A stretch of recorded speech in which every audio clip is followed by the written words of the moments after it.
Hello friends, nice to be back on Sunday Kehwa Sips on behalf of Mushtaq Bala and Kashmir Pen. You know what?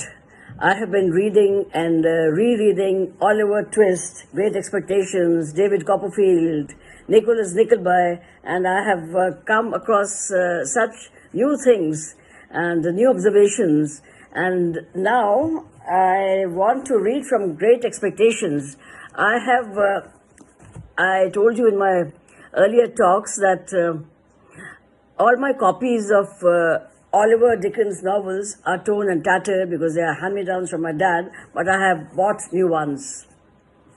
In fact, all these books, they have been presented to me by my husband. So this is an absolutely new Great Expectations. And so I'll just read a little from this. And then next Sunday, I'll read a little more. So this book, Great Expectations, is one of the first books of Dickens that I read in school. So it is a coming-of-age novel by Charles Dickens that follows the journey of orphan Pip from a simple blacksmith's apprentice to a gentleman in London. Mrs. Joe, his sister, is evil-tempered, and she is 20 or maybe 22 years older than him. And Joe Gargery, her gentle husband, is the village blacksmith with whom he lives. So let me read the first paragraph from the book, and I remember this paragraph even now, but I'll read it from the book because it's a new book. Chapter 1.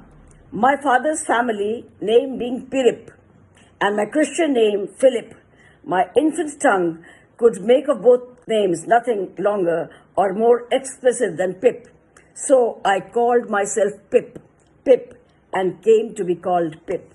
So this is the beginning of the first chapter.